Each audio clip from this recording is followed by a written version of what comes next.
X minus ஒன்னு வந்துருச்சு. அப்ப எக்ஸ் மைனஸ் ஒன்னு வந்துருச்சு. கீழ பார்த்தீங்கன்னா root of X squared minus ஒன்னு வந்துருச்சு.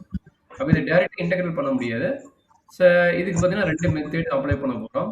I ஈக்குவல் டு இந்த எடுத்துக்கங்க. Integration X minus 1 divided by root of X squared minus 1 into dx.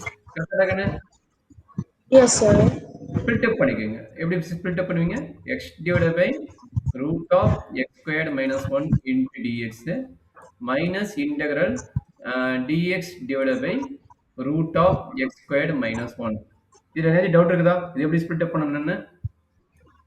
நான் No, சொல்லிடுறேன். sir. ஸ்பிளிட் அப் பண்றேன்னா எப்படின்னா x divided by root of X squared minus 1 minus 1 divided by root of X squared minus 1 into dx. கரெக்டா கண்ணு? Yes, sir. அதான் integral வந்து நான் ரெண்டா ஸ்பிளிட் அப் பண்ணிட்டேன். இங்க பாருங்க ரெண்டா ஸ்பிளிட் அப் பண்ணி உள்ள கொண்டு வந்து இன்டெக்ரல்ல மல்டிப்ளை பண்ணி ஸ்பிளிட் அப் பண்ணிட்டேன். கரெக்ட்டுங்களாமா? Yes, sir. இதுக்கு பாத்தீங்கன்னா டைரக்ட் ஃபார்முலா. நல்லா அண்டர்ஸ்டாண்ட் பண்ணீங்க. இதுக்கு பார்த்தா டைரக்ட் ஃபார்முலா. கரெக்ட்டுங்களா? Yes, sir. இதுக்கு பாத்தீங்கன்னா டி மெத்தட். இப்ப ப்ரீவியஸ் ப்ராப்ளம் போட்டோம் அந்த மெத்தட். இதுக்கு வந்து டி மெத்தட். அப்ப டி வந்து என்ன எடுப்பீங்கன்னா உள்ளுக்குள்ள இருக்கிற ஃபங்க்ஷன் எடுப்பேன். உள்ளுக்குள்ள இருக்கிற ஃபங்க்ஷன் டி ன்னு எடுத்துக்குவேன். கரெக்ட்டுங்களா? X Yes, square sir. Minus 1 வரும். அப்ப dt பை dx என்ன வருது? dt by dx equal to X ஸ்கொயரோட டெரிவேட்டிவ் பாத்தீங்கன்னா 2x 1 ஓட டெரிவேட்டிவ் பாத்தீங்கன்னா 0. அதை விட்டுருங்க. சரியாமா? Sir. So dt is equal to 2x into dx. But நம்மளுக்கு என்ன வேணும் நியூமரேட்டர்ல? x into dx X தான் into வேணும். dx. அப்ப என்ன வரும் பாருங்க. அப்ப நீங்க சொல்லிட்டீங்க அழகா சூப்பரா சொல்லிட்டீங்க. 2x into dx வரும்ட்டீங்க.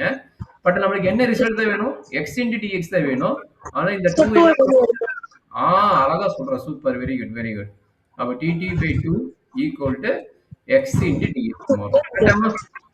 Yes, sir. அப்ப அந்த இன்டெகிரல் எப்படி மாறுது பாருங்க. நியூமரேட்டர் வந்து dt by 2 ன்னு ஆகும். டினாமினேட்டர் என்ன ஆகும்? இங்க பாருங்க. இந்த உள்ளுக்குற ஃபங்க்ஷன் தான் நம்ம t ன்னு எடுத்துக்கிறோம். உள்ள இருக்கிற ஃபங்க்ஷன் தான் t ன்னு எடுத்துக்கிறோம். அப்ப ரூட் t ன்னு வரும். கரெக்டாமா?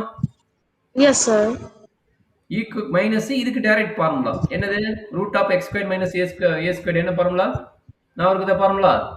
tx Yes, sir. என்ன formula? log of x plus Mod x plus root x square. root of x squared minus 1. கரெக்ட்டுங்களா? Yes, sir. plus Plus 6. சரியாமா? இப்போ இதுக்கு என்ன பண்ணணும்? இது சிம்பிளிஃபை பண்ணணும். இங்க பாருங்க 2 இருக்கு. 2 தூக்கி வெளிய போடுங்க. அப்ப 1/2 ன்னு வரும். இன்டெகிரல் ரூட் t வந்து டினாமினேட்டர் இருக்குது. அது மேல வந்துச்சுனா t பவர் -1/2 into dt ன்னு ஆகும். இதுல ஏதாவது டவுட் இருந்தா சொல்றாங்கன்னு நான் எக்ஸ்பிளைன் பண்றேன். No, sir. Yes, sir. அடுத்து என்ன வரும்னு சொல்ல பார்க்கலாம். இதுக்கு அப்புறம் நீயே சொல்லிடுவீங்க நினைக்கிறேன். என்ன வரும்? Root t x power n formula. கரெக்ட்டாமா? அப்ப x Yes, power sir. n என்னது? x power n plus 1 t into divided by -1 plus 1 n into plus 1 -1/2 plus 1. minus okay. அப்ப log of modulus of x plus root of x squared minus 1 plus c. கரெக்டாடா கண்ணு? Yes, sir. அப்ப இதை simplify பண்ண என்ன கிடைக்குது? that is equal to 1/2 t power 1/2 divided by 1/2. கரெக்ட்டுங்களாமா? இந்த 2 இந்த 2 cut ஆயிரும். minus log of x plus root of x squared minus 1 plus c. கரெக்டாடா கண்ணு? Yes, sir. t யோட வேல்யூ என்ன எடுத்தோம்? நல்லா அண்டர்ஸ்டாண்ட் பண்ணீங்க. t யோட வேல்யூ என்ன வந்தது? x squared minus 1 t யோட வேல்யூ. அப்ப 1/2 னா ரூட் ன்னு வந்துரும். 1/2 cancel. Okay, sir. ரூட் ன்னு வந்துரும். 1/t னா ரூட் t ன்னு வந்துரும். கரெக்ட்டாமா? Yes, sir. அதனால t யோட வேல்யூ x squared minus 1 அப்ப ரூட் ஆஃப் போட்டுட்டு x plus root of x squared minus 1 plus c. அவ்வளவுதான் கண்ணு. இதுல என்ன டவுட் இருந்தா சொல்லுங்க நான் எக்ஸ்பிளைன் பண்றேன். No, sir. இதனால அண்டர்ஸ்டாண்ட் பண்ணிக்க. டவுட் இருந்தா பாத்துக்கோ. இது இந்த क्वेश्चनோட ஆன்சர். இந்த மாதிரி क्वेश्चन தான் நமக்கு 5 மார்க் क्वेश्चनோ இல்ல அதிகமா மார்க் வரும். சரிங்களா? இந்த क्वेश्चन 7th क्वेश्चन நமக்கு அதிகமா வரும். கொஞ்சம் கேர்ஃபுல்லா பார்த்து நோட் பண்ணிக்கோ. ஸ்கிரீன் தெரியுதா? மினிமைஸ் பண்ணா ஏன்னா ஒரே இதுல நீ காப்பி பண்றதுக்கு ஸ்கிரீன் கொஞ்சம் ஜூம் இன் பண்ணிக்கிறேன்.